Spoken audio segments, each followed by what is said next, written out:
working environment needs to be fun. Everything you're doing in life needs to be fun. How do we support our own institutions? How do we support our own businesses? We feel that with the black man spending $20 billion a year, not setting up any businesses, not creating any industry, not creating any job opportunities for his own kind, he's not in a moral position to tell the white man that he's discriminating against him. And instead of breaking somebody down, I look at what they do great and I go, wow, people that love and really want great for themselves go, what are they doing right? What's good? Welcome to another episode of It's Black It's Lit. I'm your host, Town, here in South Step Studios, and today I'm joined by the brilliantly black and talented Mr. Austin Ashford. Austin, appreciate you being by the show with us today, man. It's an honor to be by. No doubt. So, tell me a little bit about where you're from, man. How you ended up here in Northwest Arkansas. Born and raised in the Bay Area, California. Yada yay! But did some time in Kentucky, did some time in Tennessee, did some time in Texas, and now we're here in Arkansas so we can finally grow in the natural way. Already. Well, we're glad to have you here in the natural state. Hey, I'm glad to grow in the natural way. No doubt. So, tell me a little bit about how you got interested in writing and creative performance, and why is it such a passion for you? Okay. I'm the youngest of four. So when I was at the house when I was younger, you know those parts where like your parents would come through and then all the friends come over and then like your parents make you do stuff for all the friends. I was the baby where they'd be on some like, go ahead, go up there, Austin, do something. And I try to like replicate Michael Jackson or Usher or something like that. And then eventually I wanted to start doing original stuff, and I started actually doing speech and debate. And then from speech and debate, I wanted to start rapping. And then I was like, wait a minute. I could just make my own stuff. I don't have to keep copying other people. And then eventually, where we're at right now, I'm still learning. I'm still training. I'm in graduate school right now because I don't have it all together yet. But I'm starting to find out what I like is okay for me to like, and I don't have to follow everybody else. So it started at the house. It started at the crib. You know, older folks at the reunion, chilling, drinking, talking, right. Do what you do. And then when they started giving me that encouragement, I was like, oh, I could possibly do this, even though when I was at that age, I never thought it would get to where it's at now. But it started in a real cool, organic way. I don't want to tell anybody like something fake, like some miraculous thing happened. No, we were just at the crib. They was like, go up there, do it. We did it, and I just stuck with it. Guaranteed. Well, in a sense, that is a miracle, man, because to have people there nurturing that talent in you, that it allows for the miraculous to happen. That's true. So, you found a way to make what you like and to create a lane for yourself and to create something totally new from that. So, tell me a little bit about this new genre that you created, Island Trap. What is that? Yeah. Island Trap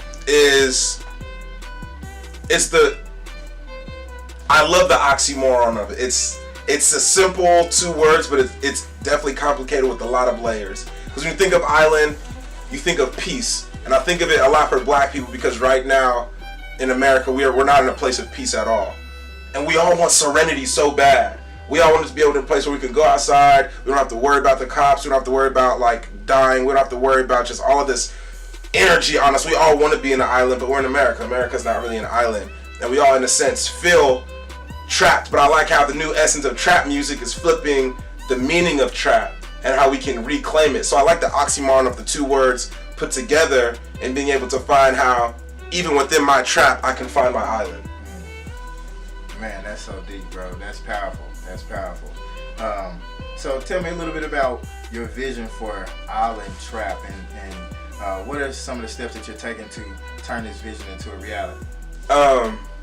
The vision for Island Trap right now is to get the one-person show touring. We've done our first couple of dates. I've actually got to go full production for the first time. It was awesome. I had a backdrop. I had lights and all that stuff. I did the first show. I made it to a second round of a competition. So I'm doing this one-person show again in Texas in next month. And if I do well there, I get to do it in DC at the Kennedy Center. And I want to tour Island Trap. I want to be able to tour Island Trap around the world, and this is not to knock any other like ethnicity. I want to take it to black countries though. I don't want like the first time I leave to America to go to Europe. I can't think that's whack. I want to go to like the Caribbean. So I want to go to Africa, and I want to take this energy there. And I want to go global with what I do, and maybe, turn into an animation or something like that. Because I think it has a really good cartoon essence to it. I like Island Trap to also be one of the dopest soundtracks. I want it to be compared with Space Jam. Because I don't think people are creating like really good stories with a good soundtrack to go with it. Right. You either get one or the other nowadays. So it's taking me a long time to cook it, but I want the quality to last way longer than me. So if I want to do like an Island Trap 2 or 3, other people will start to like the genre, and I can have other people start coming in. I really want Wyclef to hit me up. I want Wyclef to hit me up so bad, because I think it would give that certain vibe of what it can be. And yeah, and the reason why Island Trap really came and got its sound, or I like the vision, is an instrument this small I could travel with, I could beatbox with, and I could rap with, which allows me to make my ciphers mobile. So I could go, if I tour anybody and I want somebody to like jam out with me, I just got,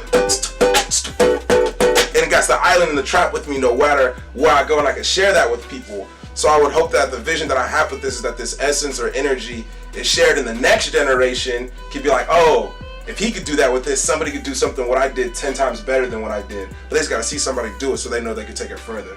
That's the hopeful dream and vision for it. Man, that was dope, bro. So tell us, where can we find you and your creativity online? Let's try the Instagram. That's Austin Dean Ashford. We could do Facebook. That's Austin Dean Ashford. I don't really like the Twitter and all that stuff like that. I don't do it. But yeah, if you contact me on one of those two things and you send something appropriate, like you would say to your mother or grandmother, I might respond.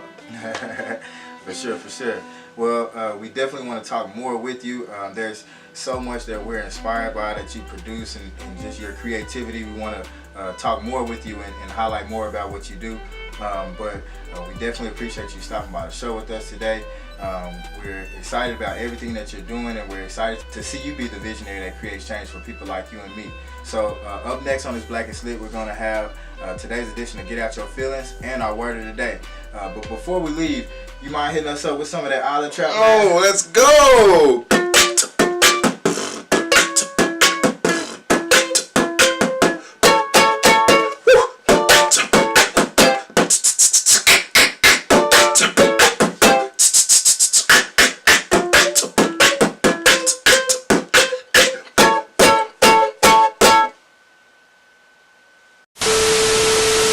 What's good? I'm Town. It's time to get out your feelings.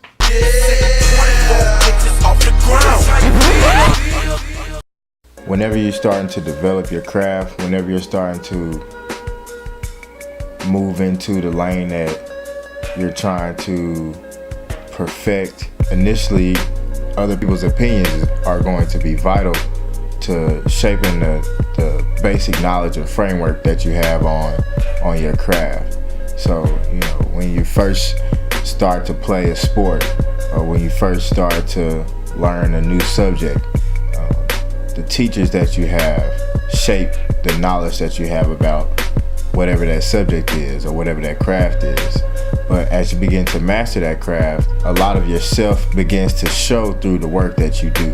And it becomes an opportunity for you to express yourself through what it is that you do. So if you're an athlete, you get to use your sport as a means to display your personality or your creativity. And when you get to that level of performance, no matter what field you're in, whether you're a teacher or an athlete or a civic servant or a politician or anything, other people's opinions are going to be an obstacle to your personal growth if you continue to internalize them as you did once you started your craft. Other people are going to be critical of things that you're doing, and so you have to develop a thick skin about your craft, but you can't become